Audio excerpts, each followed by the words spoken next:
Bem-aventurados os que têm um coração pobre, porque deles é o reino do céu. Bem-aventurados os que choram.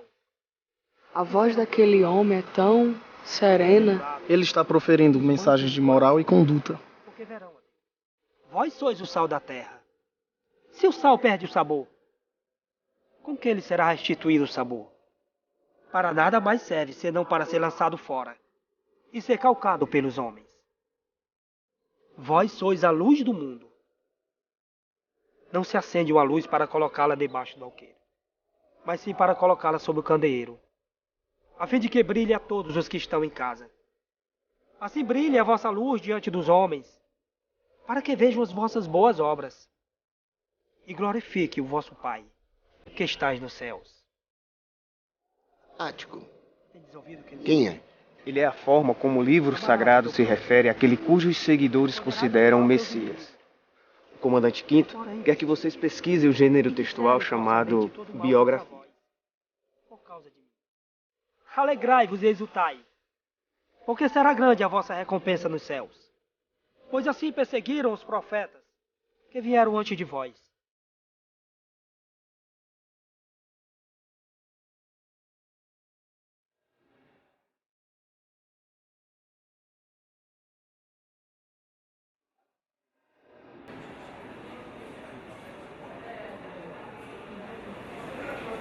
Eu tinha pedido que vocês pesquisassem o gênero textual chamado biografia.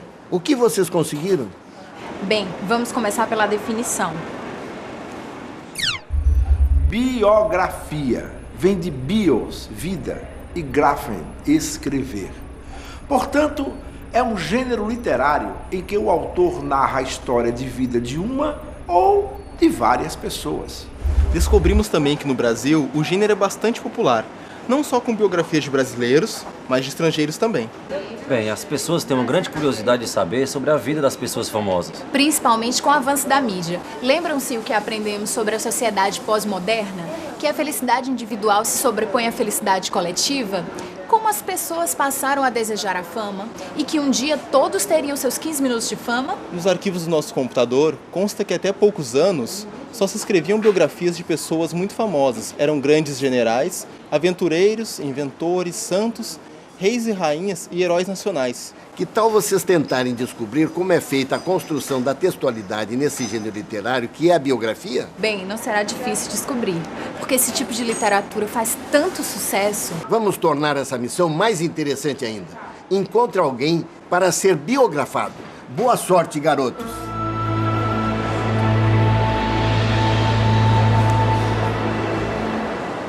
Oi, com licença. Você gosta de ler biografias?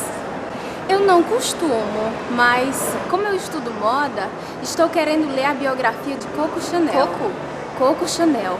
Ela revolucionou a maneira das mulheres se vestirem, sem abrir mão da elegância. Eu quero conhecer os principais momentos da sua carreira, saber o que a inspirava e como chegou lá. Você tem esperança que esse livro tenha alguma influência na sua carreira? Olha, se vai ter eu não sei, mas eu posso descobrir como era o seu processo de criação. Além disso, eu acho que todo pioneiro enfrenta muitos obstáculos. Sei lá, talvez vendo como ela enfrentou seus problemas, eu aceite mais facilmente os meus próprios, sem esmurecer. Como você se chama? Marcela. E o seu? Carol. Foi um prazer, Marcela. Espero que suas criações virem moda. Obrigada, Carol. Quem sabe um dia você vem comprar um livro. Marcela, biografia de uma estilista. Existe uma grande quantidade de livros biográficos. Biografias de políticos, de militares, de atletas, de cantores, de pintores, de religiosos e de revolucionários. Quando uma pessoa escreve a sua própria biografia, se dá o nome de autobiografia. Você encontrará também biografias de pessoas comuns, muitas vezes contando como chegaram ao fundo do poço e se libertaram. Relatos comoventes de pessoas que realmente conseguiram dar a volta por cima. As biografias, em geral, não começam narrando o nascimento da pessoa, mas descrevendo fatos marcantes que despertam a curiosidade do leitor para saber mais sobre o biografado.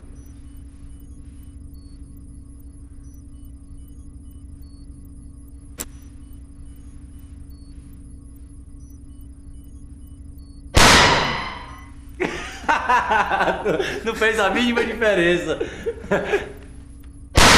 Que susto, Rodrigo! Você quase me mata de um susto!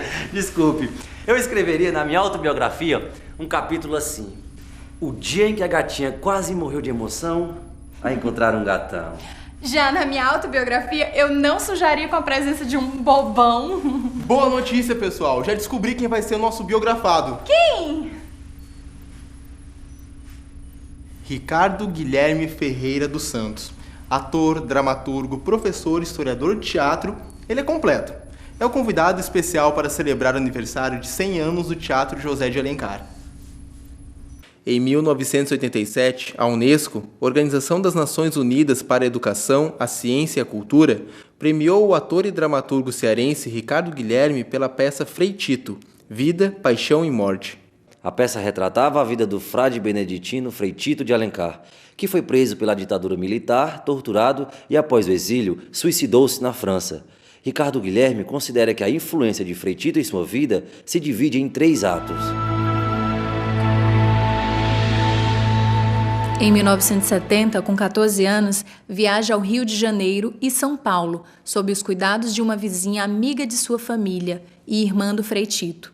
O adolescente Ricardo Guilherme não sabia, mas ela ia visitar o irmão torturado nos porões da ditadura militar. O início dos anos 70 é conhecido como os anos de chumbo da ditadura militar. O Brasil vivia sob uma ditadura desde o golpe de 1964.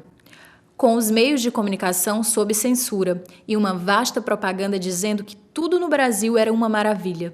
A maioria da população não sabia o que estava de fato acontecendo. Não sabia que quem ousasse questionar o regime militar era perseguido. Nem dos desaparecidos, dos expulsos de seus empregos e faculdades. Ricardo Guilherme também não sabia. O primeiro contato do ator com a arte dramática começou no rádio, entre os 13 e 14 anos de idade, nos anos de 1969 e 1970, já recebendo cachê e atuando no último elenco de grandes atores do rádio. Eram os últimos anos das radionovelas. Em 1970, estreou profissionalmente no Teatro São José. Nas dependências desse teatro, ele criaria, aos 20 anos de idade, o Museu do Teatro, um centro de pesquisas cujo acervo encontra-se atualmente em sua casa. As pesquisas cobrem a história do teatro no Ceará nos séculos 19 e 20. Depois foi ampliada para o rádio e o teleteatro. Em 26 de novembro de 1973, foi convidado a participar do elenco que lançou a TV em cores no Ceará. Mas a profissionalização só veio em 74, quando foi criada a então TV Educativa do Estado do Ceará, local onde ele trabalhou antes mesmo da inauguração, pois na fase experimental já era locutor de cabine. Olha, eu tinha 13 anos, mais ou menos, quando comecei na Ceará Rádio Clube, no Rádio Teatro. Havia as radionovelas, né? Só depois é que eu fui para a televisão, na TV Ceará, Canal 2. Lá estava eu no primeiro programa que foi exibido aqui e produzido aqui em cores. E era muito bonito saber que as minhas tias, os meus avós, que os vizinhos, né, que a comunidade tinha conhecimento da publicação do meu nome nos jornais ou ouvia o meu nome nas novelas de rádio. E já era com o meu trabalho, quer dizer, o trabalho de escrever, de pesquisar e atuar em rádio e televisão, que eu fazia essa inserção social. Aos 18 anos, em 1974, Ricardo Guilherme fazia francês na Casa de Cultura Francesa da UFC, e as irmãs do Frei Tito pediram para ele traduzir algumas cartas e recortes de jornais franceses. Fazendo essas traduções, Ricardo Guilherme soube do suicídio que nossa imprensa não noticiou por causa da censura. As cartas dos frades dominicanos relatavam os tormentos dos seus 3 anos de exílio. Dando a notícia da morte do Frei Tito, ele deu a si próprio a notícia da realidade brutal que a mídia e a escola empanavam. Esse fato foi fundamental para a sua consciência política e para o seu engajamento. 2 anos depois, na criação da Federação Estadual do Teatro Amador, seu teatro não foi mais o mesmo. Em 1988, Ricardo Guilherme concebeu o Teatro Radical. As experiências iniciaram em 1990 e já foram feitos 53 espetáculos. Em 1991, dirigiu em São Paulo uma ópera baseada na obra de Nelson Rodrigues, com a concepção do teatro radical. O teatro radical é um modus faciendi, é uma poética que tem uma metodologia e que dá margem à aparição de várias estéticas.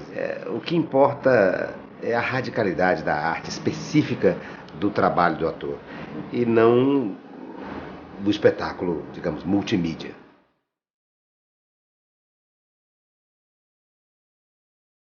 De 1970 a 1984, ele fez várias excursões teatrais pelo Ceará e o Brasil. Em 1984, com sua participação no Festival Internacional de Teatro de Expressão Ibérica, em Portugal, a imprensa portuguesa noticiou que os parâmetros da atuação se dividem em antes e depois de Ricardo Guilherme. Outros convites se sucederam e até 1991, com intervalos para vir ao Ceará, ele se apresenta na Espanha, Portugal, Itália, França, Alemanha. Apresenta-se também na Nicarágua, em plena Guerra Civil, no México e em Angola, em plena Guerra da UNITA. O que era então? Que acontecimento era esse naquele momento? Era um professor de uma região estigmatizada como o Nordeste, de um país também, de certa forma, estigmatizado, chegando nas universidades, chegando nos chamados países do terceiro mundo, para falar da sua visão de teatro ocidental e, mais do que isso, criando uma metodologia, um modus faciendi, uma poética para esse teatro ocidental, disseminando essa ideia e desmitificando, desestigmatizando ideias preconcebidas sobre o Nordeste, sobre o Brasil, sobre a cultura brasileira. Eu acho que o Brasil, e era isso que eu dizia nas minhas aulas, tem muito a ensinar ao mundo, como conviver com a diferença, respeitar a alteridade. Acho que nós temos essa vocação pelo nosso processo de miscigenação, né, e de multiculturalidade que nós temos. E era assim que eu era visto pelos alunos, como alguém que, para poder sair do seu país, não precisou migrar, sair da sua cidadezinha para os eixos de maior produção da indústria cultural, como Rio e São Paulo, não é? E também o fato de que eu não estava sendo visto ali como um artista ou um professor exótico que ia falar de um folclore, algo distanciado, desplugado da contemporaneidade. Mas sim, eu estava sendo ali observado, enfim, tendo a oportunidade de partilhar um pensamento. Eu estava sendo visto ali como um pensador de um país respeitável, um país respeitabilíssimo como o Brasil.